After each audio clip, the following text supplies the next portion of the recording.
Florida State football earned respect with accountability and physicality.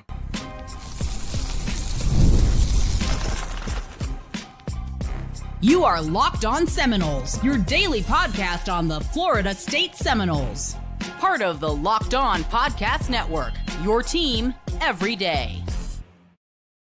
Welcome back to Locked On Seminoles. I am your host, Brian Smith, longtime college football recruiting analyst. Thank you for making Locked On Seminoles your first listen each and every day here on the Locked On Podcast Network. Today's show is brought to you by our friends over at Monarch Money. Take control of your life with Monarch Money. Use code LOCKEDONCollege at monarchmoney.com for 50% off your first year. Tonight's show is all about the ability for Florida State to earn respect, how they did it. And there's two primary points that I'm going to bring up numerous times: accountability and physicality. We're going to break that down throughout the show and talk about some wonderful stats to back up both points. Florida State is ranked nationally, some stats even number one in the nation. We're going to talk about it right here on Locked On Seminoles. We're eventually going to jump into the chat and talk to some of the people that are in there discussing what's going on. But first, I want to go over some of these numbers because it's pretty crazy. So again, accountability and physicality. Here's how it works. Florida State brought in new coaches that were a lot more accountable. They also brought in more people that believed in what they were doing. Norvell knew that he had to get people that he trusted, that they could blend, that they could get guys together. Norvell also knew Gus Malzahn, somebody he'd actually worked for. That was a major part of it. He also brought in people that he could figure out and put the systems together on defense that work together. All of it is accountability. And then they had to get the players to buy into that. Now, I told people I thought it'd be 2-3 years before you could really do that and have the kind of depth that you truly wanted. And I still believe that as far as the roster, there's a long way to go to maximize. But for what they have on campus today, as of the 9th of September, 2025, I don't think Florida State could do anything more than what they've done in terms of this staff getting guys to buy in. There are players that have left, been more or less told to leave. There have been returning starters and guys that played a ton last year that have been taken off the depth chart or barely play because they haven't been accountable to what the coaches want, to their standard. And it bears out, again, in these numbers. I'm going to give offensive and defensive overview numbers, and I'm going to focus more on the offense because we needed to see some positivity on the offense. But here are some of the accountability points through physicality. Florida State playing some downhill football. Running the football. These are the offensive stats first. I'll get to defense momentarily. Running the football. They are fifth in the nation. 295.5 yards per contest. Total offense. Florida State is ninth in college football, 555.5 yards per game. Passing the football, they're 39th, even though they are a predominantly running team.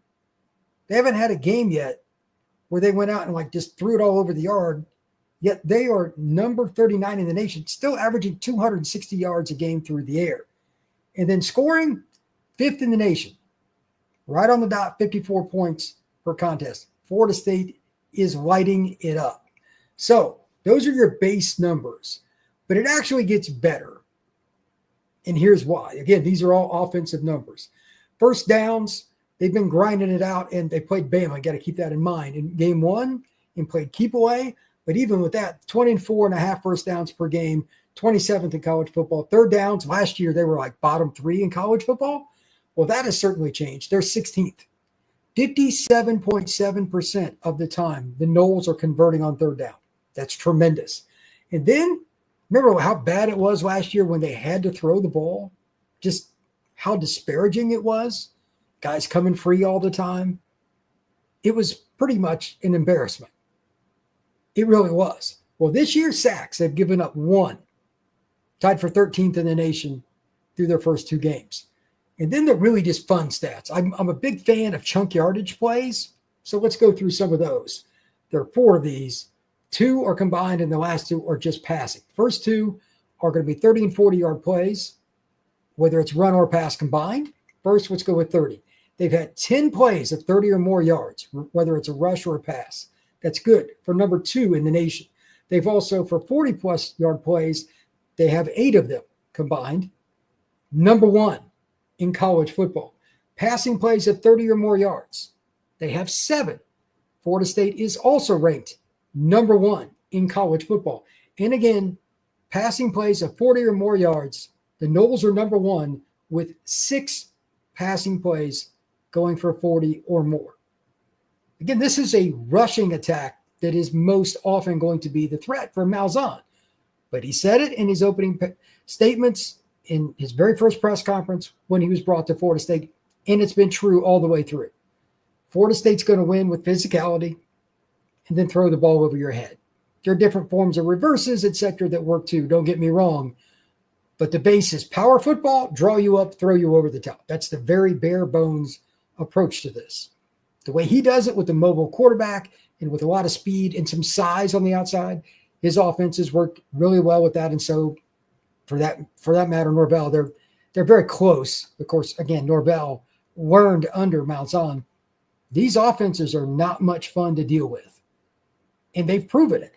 So let's flip it to the other side. I didn't go into all the little specific stats, but this is a lot of fun too. And I'll come back through some of these again for some of you that didn't see it.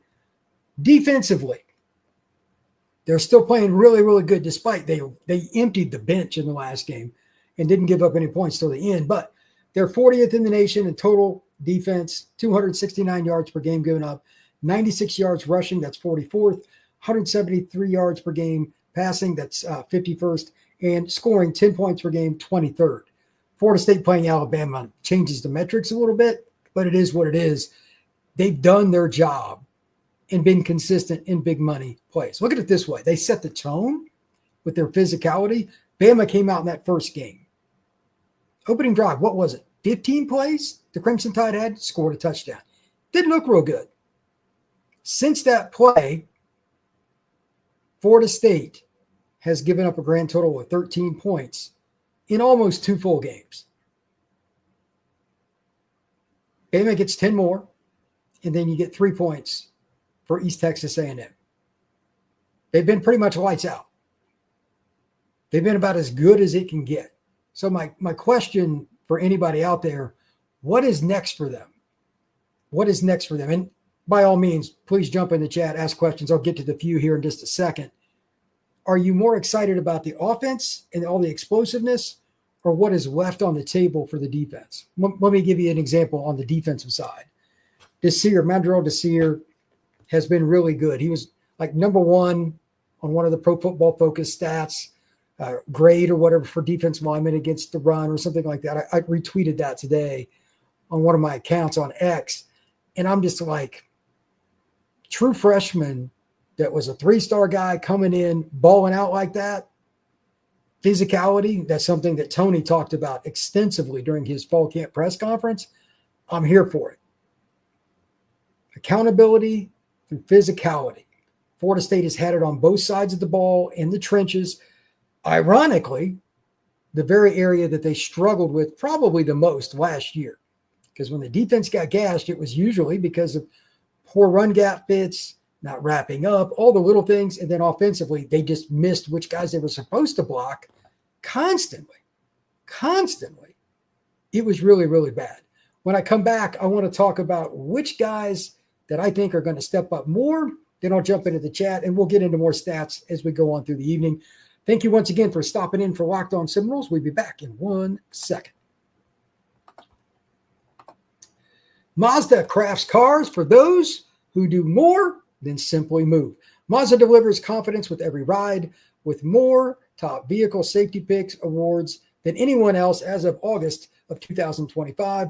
From footwork to breathwork, athletes sweat all the details. Mazda brings this same intention to how we craft each and every model. You can make every day feel like anything but just an everyday, from smooth handling to intuitive controls. Like our players, we sweat every detail because when you make every moment count, impossible becomes irrelevant. Mazda, move and be moved. This show is also brought to you by our friends at DoorDash. It's almost the weekend again. Time to look back and crown this week's MVP. Who delivered? powered by DoorDash. Just like you can win every Saturday with DoorDash Streaks, saving more every time you order, these players delivered when it mattered most. Let's break it down. For me, it was Deuce Robinson for the Florida State Seminoles, and it really wasn't that hard to see that he was a focal point. Gus Malzahn talked about that with the Noles. He said they wanted to get him the ball after the press conference early this week, and they sure did. He had a couple touchdowns and 160 yards in the first half against East Texas A&M, whether it was a short route, whether it was over the top, or whether it was a 100 grab in the end zone. Deuce Robinson absolutely delivered. And just like Deuce Robinson delivered for Florida State, DoorDash delivers your Saturdays with DoorDash Streaks. You save every Saturday you order, stack up all season long, and you could save up to $250, including $100 in DoorDash credits. Order this Saturday. Keep the streak alive. Fuel your game day only with DoorDash. Terms apply. Promo code through 11/18.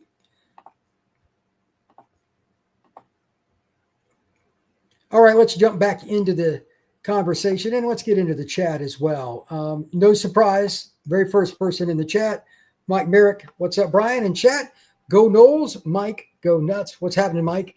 It's fun to be talking about Florida State in the situation that we're in right now because Florida State is winning handily, and Florida State is also doing so in a way that you expected the old school Noles to do. I'm glad Mike is the first comment because, quite honestly, he kind of represents the era I'm from in terms of expectations, accountability, and physicality. What I'm talking about tonight being the truth. Florida State is not an easy program to try to live up to. Like what Bowden did was unbelievable. For those who don't know, 14 consecutive seasons, 14, finishing in the top 4 in a row. That's unbelievable. I don't know if that will be able to really be conquered anytime again soon. Like, I mean, Alabama was right there, and they might have. I'd have to check. They're probably pretty close. But those are two of the greatest runs in college athletics for any sport of all time. And to do it in an ultra-competitive situation like college football in today's era is really great. Mike also says, this team is scary good. I believe they can win the ACC. Let me expand on Mike's point right there. And again, for those of you, I'll just put this out there. This is just offense. In case you missed it, these are the 4 main categories offensively for NCAA football right now on offense. Total offense, scoring offense, rushing offense, passing offense. Total O, 555 a game, 9th in the country. Rushing, 295.5, 5th in the country. Passing, 260, 39th in the country. And scoring, the Noles are 5th with 54 points per game. Absolutely outstanding. They're physical at the point of attack. They throw it down the field. When you creep up, they get you either way. Everybody on that offense is accountable for each other. Listen to the press conferences. Don't listen to me. Go listen to the press conference. It is outstanding. Accountability and physicality. Florida State has done that. And now let's just talk about the ACC for a second. I had the opportunity to kind of scour the schedule a little bit, and I guess I could pull it up here for the sake of it. Florida State's ability to really do some damage begins with the Miami game. If they win that, I'm not trying to pick on anybody, they probably have a pretty clear path to the Clemson game, which is in Death Valley. That's certainly not going to be any kind of easy road game. But at the same time, that Miami game, obviously rivalry game and all that stuff. You got Kent State, not this weekend, but the following. You go to Virginia on a Friday night. That's a 6 p.m. Kickoff on September 26th. And then you get 8 days before you host the Miami Hurricanes inside of Doak Campbell Stadium. If you get to that point and you're undefeated, you'd be 5-0. You have Pittsburgh come in the next week. I know a lot of people don't think Pitt's that good. I think they're a little better than some people believe. I think that's a team that could absolutely cause some problems, and especially with the emotional letdown, one way to win or lose against Miami, they got to be ready for that. But after that, they played probably the worst team, not trying to pick on them either, in the Power Four in Stanford. Florida State's accountability and physicality is going to run all over them. That's going to be a disaster. There'll be more Florida State fans literally in the stands in Stanford. That's how bad Stanford is, out in California. Then on the 18th, after that game, you come home, you have a week off. Good time to recoup. You've got Wake Forest. Wake Forest is not far from the worst team, probably in the P4. they're awful. They don't have much NIL, and they just haven't really backed into that situation. And then the big game on the road, the toughest game, in my opinion, on the schedule because of the timing and everything else. Florida State at Clemson. That game is November 8th. Then you've got Virginia Tech, a team that I think by then Coach Pry will probably be fired. I don't know if anybody's seen what's going on there. They're awful. And then you have the last two games. That game is November 15th. The last two games, Florida State on a Friday night, which, again, I hate these Friday night games. They venture to Raleigh to play NC State. The Wolfpack is always a loud place. Friday night game, you can't take that lightly. I know they're not great, but they got C.J. Bailey. They got some good receivers, some good players on defense. Just not great units overall. But a last game like that on the road, you can't take it lightly. And then they go to Gainesville to finish the season, Thanksgiving weekend. November 29th, will Florida State be completely and utterly in the playoff race at that point? I expect them to be there. I think the Florida game could be to cement whether or not they have a chance to get a bye to win the ACC, to be in the ACC title game. And again, accountability and physicality is going to be the reason for any and all of that. So right now, I think 9-3 is probably the bar that you start at. That's the floor. The schedule is really not that hard. Clemson's not as good as we thought. They're really not. Florida's definitely not. They're better than what they showed against USF, but they're not that good. They've got a lot of injuries too. Miami, we have to see. They played pretty well against Notre Dame, but they could have got beat at the end. They left a lot of meat on the bone in that game. We need to see that game, and it should be a great one. But besides those three contests, you've already beat Bama. NC State's probably the next hardest game, and I'm not sold on them. They don't have the depth they used to. So, to Mike's point, this team is scary good. I believe they can win the Atlantic Coast Conference. I do as well. And I also think if I had to rank it right now, Miami and Florida State would be my 1-2 because Clemson, I don't know what the deal is. They can't stop the run, and they don't run the ball very well, which is bizarre because they have veterans on defense and offense in the trenches. They were highly recruited. They're a bizarre team. Not enough people are talking about Clemson's struggles there. I don't know what it is. It's not out of the question, regardless of who wins the first game between Florida State and Miami, there could be a rematch in the ACC title game. Don't be shocked if that's the case, and that'd be cool. Florida State, Miami in a neutral site game. I assume it's in Charlotte once again, but that would be very, very fun. From Garrett, Brian, if you had a time machine and you could go only tell past Brian one thing about how this season is going, what would you say? What would you say? That is a phenomenal question. Let me read this again. If I had a time machine and you could only tell past Brian one thing about how this season is going, what would you say? I'm going to go with Florida State is ranked number 10 going into their bye week. That would tell me all I needed to know because obviously you're not ranked number 10 and losing to them. You had to beat them. And that means everything's hitting on just boom, right down the middle on all cylinders, I should say. That's what I was saying. Great question, man. I like that. I like that a lot. Garrett, once again, this offense only had 3 weeks working together before Bama. How could we not believe that they'll only get better? I agree. Defense looks great, but I'm more impressed so far by the offense. The offense has been as well orchestrated in terms of what they believed in, players working together, and then really capitalizing in quote-unquote prime moments. The deep balls by Tommy, obviously. Danzy running really hard and using good vision to hit on a couple of big plays. The screens hitting. And then if the little guy like Jalen Lucas is just a nightmare. I knew he was going to be good. I didn't know he'd be this good. The catch by Squirrel White on the bomb against Bama, all that stuff. It has been really, really fun. When I come back, I'm going to talk more in the chat. We're also going to discuss a little bit more about the defense and some of the expectations. I want to hear from the fans. What do you want to see from Florida State between now and the time the Noles host the Canes on October 4th? I say again, what do you want to hear or what do you want to see between now and the time that FSU hosts Miami on October 4th inside of Doak Campbell Stadium? We will be right back with more Locked On Seminoles. Today's show is brought to you by our friends over at FanDuel, and the NFL season is here.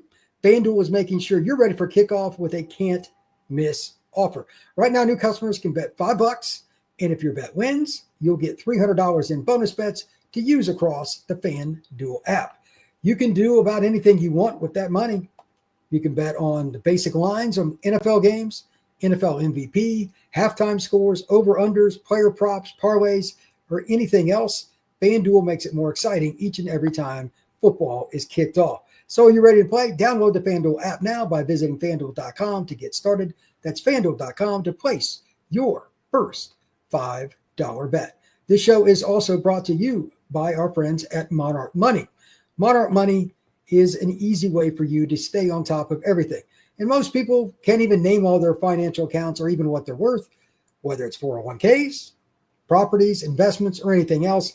And when you don't have the full picture of your financial situation, you can end up leaving money on the table. That's where Monarch Money comes into play. It's an all-in-one personal financial tool that brings your entire financial life together in one clean, easy-to-use interface on your laptop or on your phone. Monarch is built for people with busy lives. If you put off putting your finances in an organized fashion, Monarch is there to help you out. Monarch does the heavy lifting for you so you can link all your accounts in minutes, see clear data visuals, and get all the categorization for your spending, making it easy for you to finally feel like you're in control of your money without ever touching a single spreadsheet. Most importantly, it's efficient. You and or your loved one can have everything in one place with the Monarch Money app, so you know what you have in a very short amount of time to make it easier for you to be all over everything you have with right now and your long term for you and all your loved ones. Don't let financial opportunity slip through the cracks. Use code LOCKEDONCollege at monarchmoney.com in your browser or half off your first year. That's 50% off your first year at monarchmoney.com with code LOCKEDONCollege.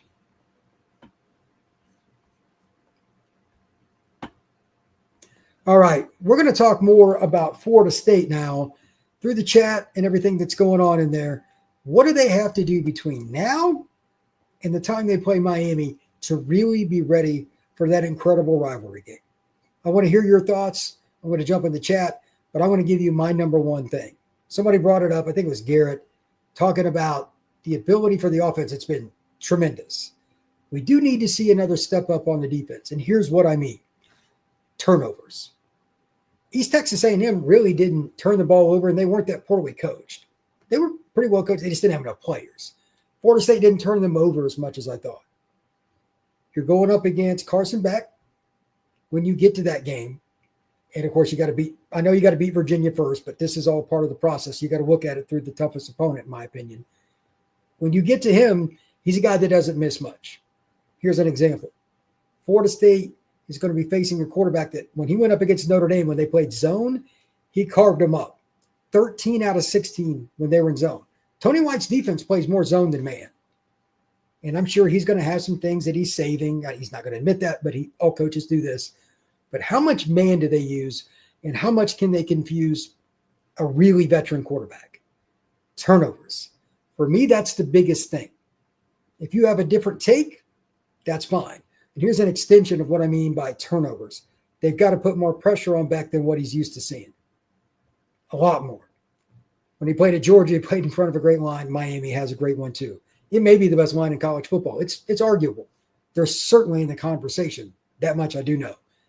If Florida State can't create pressure with 4, they got to be really creative and get home with pressure to possibly create some of those turnovers. You need to be at least +1 in these rivalry games that usually come down to the wire to give yourself some breathing room. So for me, from now until the time that Florida State plays Miami, creating turnovers. And it's something that Norvell has talked about, Coach White. They're close, but they have to get the ball out. Picks, fumbles, all that. They have to get the ball out. So what do you have to say about it and why? Is it something else? Do you like the way that Florida State is playing in terms of their defense? Would you change it up? I don't know what it's going to be, but for me, again, it's about turnovers. Mike Merrick, I truly love the aggression on both sides of the ball. 100%. As I've said about 10 times already on the show, accountability and physicality. Florida State is not taking any prisoners. They're playing downhill. and they're making it happen. They're not worried about what anybody else thinks. They're just playing their brand and doing what they do. When you take care of your own group through and through and you trust in each other, the person next to you on the right and the one on the left, it usually works out pretty well. Garrett, what is your recruiting ranking expectations? I think anything less than a top 10 class, if we continue our success, would be a disappointment. There's some truth to that, but it's also a timing issue. The way recruiting works now, very few kids are still uncommitted. I don't know how many they would have to flip or who they'd have to flip. I look at it more from I want to see them get one more elite player, a guy that could walk in and play like Chroma, for instance. That would probably put them in the top 10, but I don't want to see grab bag. There's a very fine line. They're going to have a lot of teams or a lot of recruits call, hey, I want to visit this and that because Florida State's playing better. I get it. Having kids visit and accepting commitments are two different things. I need to see the right players want to come because the way it's going so far, and if you saw my podcast on Tuesday afternoon talking about this, you would understand. If you haven't, it's all about recruiting. Make sure you check it out. I talked about a bunch of recruits that are coming for the Canes game. Several are 27. They have a chance at possibly a top 5 class in the class of 27. They've done a good job working that, and they've got a longer path to getting to know those kids. Remember, Tony White and just Tim Harris and all the guys on the staff that came over, they recruited a lot of the same kids from the other schools these guys came from, but not all. And especially a guy like White, like he doesn't know the Georgia, Florida area quite the way like Tim Harris does. This second round, meaning the class of 27, he's going to have a full year with them plus all the defensive staff, Evan Cooper, etc., all the offensive staff, Herb Hand, etc. All those 2027 kids, they're going to have a better chance to work them after this season for all the spring visits and the off-season workouts, have them in for basketball games, whatever, spring practices. That's where I would put my attention. Now, again, if elite kids want to come this year, that's cool. I'm down with it. But outside of that, you got to be very selective. You want to build your culture. You don't want guys that just are coming to Florida State for NIL or for fame. You want guys that they're starting their journey, not ending it. It's a really specific deal. They did a great job this year, and they did it through the portal, which is actually really hard. Let's see here. Jeremy Wilson, still way early. Oh, it is still very early, but that's the point. What do we got to do to see what's next? Next question here, Garrett. I know D-Jack does a lot that doesn't show up on the stat sheet, but I would love to see him wreck the backfield with some sacks and TFLs. Totally get it. He's getting double teamed, though, a lot. If you play nose guard, your stats will never be great. They will never be great. But what he does for the rest of the defense is impossible to explain. So let me just give you one barometer. Obviously, Florida State's defense is pretty darn good. If let's just say Darryl twisted his ankle and he only missed one quarter, exactly one quarter. So you missed 25% of the game. And then you looked at the rest of the game stats in any way, shape, or form against that one quarter. I guarantee you Florida State would be in trouble by comparison because they don't have anybody else like it. It's the body type, the body type, the body type. You know, in real estate, they say location, location, location. They just don't make many players like Darryl.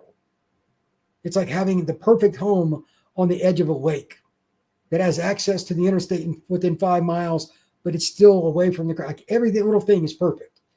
Darryl's frame is perfect for playing the position in Tony White's defense. There aren't 4 of those guys in college football. There may not be 2.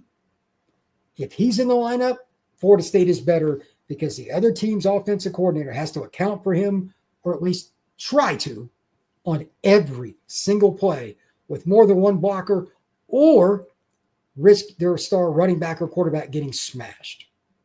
There is no price tag you can put on how valuable that is. Accountability and physicality. Darryl is the physicality. You got to account for it. If you don't, you're going to get crushed. He will be a guy that gets doubled in the NFL. That's the best compliment I can give him. I know that's not a stat, but that's why he's going to make probably $50 million over the next 10 years, if not more. he's going to make a lot of money. He could be a $150 million guy. If he wants it bad enough, there's only few guys like come out of college at his size. He's well over 330 and can move laterally and chase guys down. They got to double him. So he is a really special player when he's on. Goatiest GOAT, going 15-0 and bringing national title to T-Town. Obviously, that's what we all want, but how do you do it? I think the biggest thing, again, is the defense. I don't think it's an easy situation.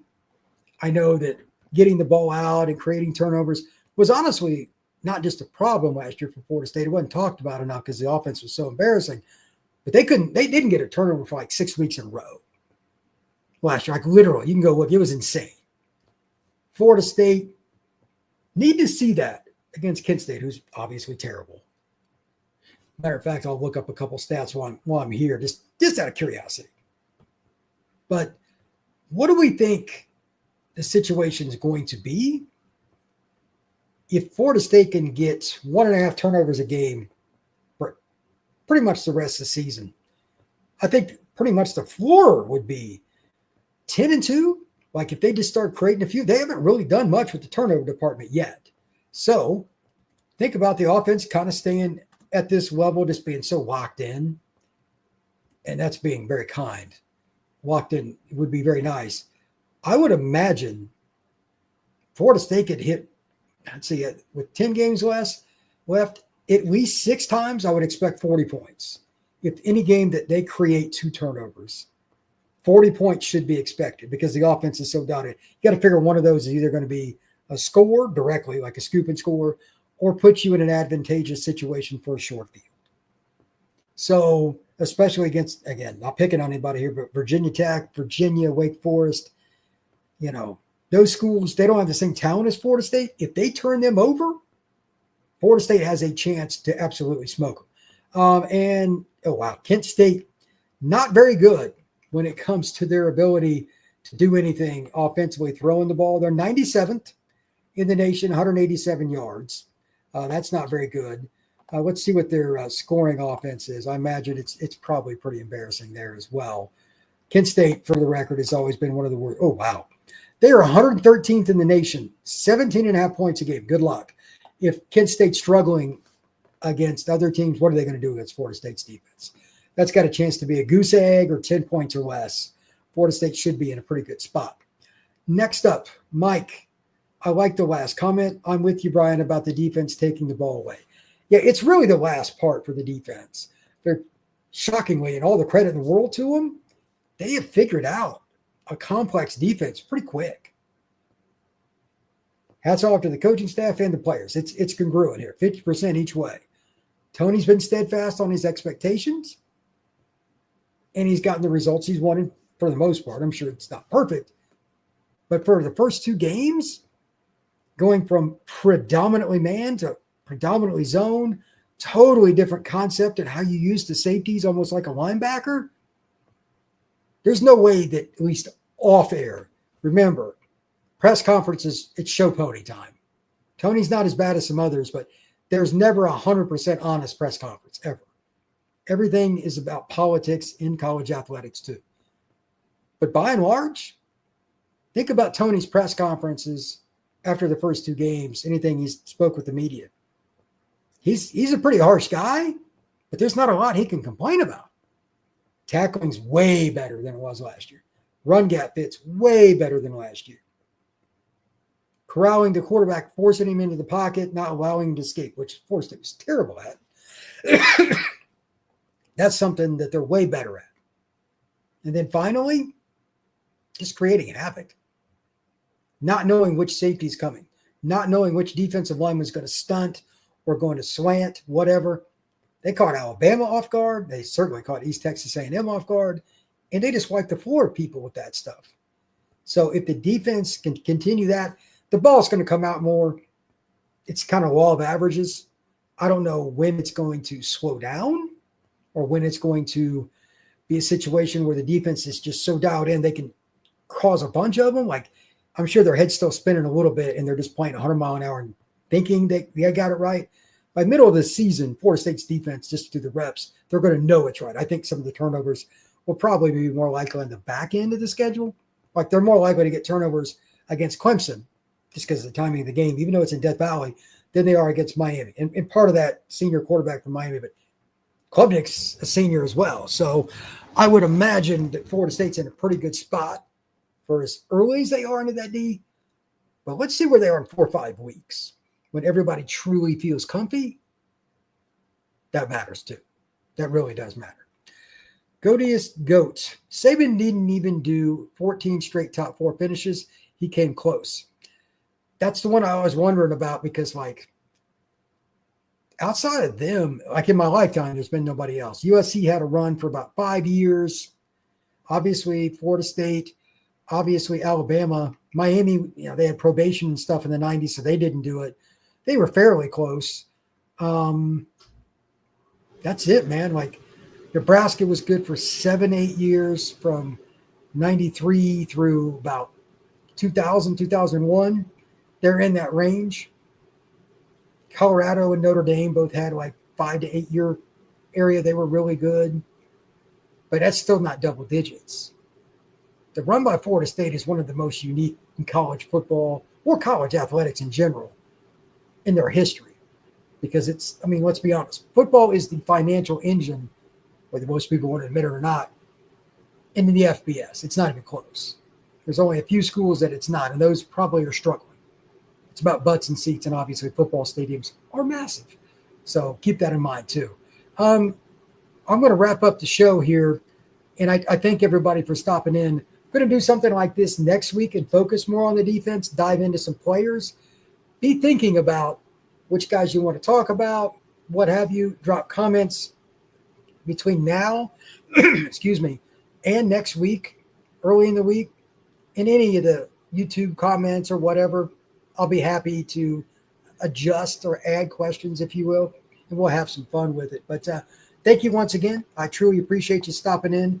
Check it out, Locked On Seminoles. Make sure you're becoming an everydayer and make sure that, quite frankly, this is as much fun for you as it is for me. If you got questions, if you got comments, anything else, I'm here, man. I love to do this stuff. College football is a blast. Let's enjoy it. Florida State's got a great chance now to go to the college football playoff. They're trending in that direction. They just got to keep on the same path with all the accountability and all the physicality they've had. Stay with those 2 things, and I think they can make it there. We will see you again soon on Locked On Seminoles.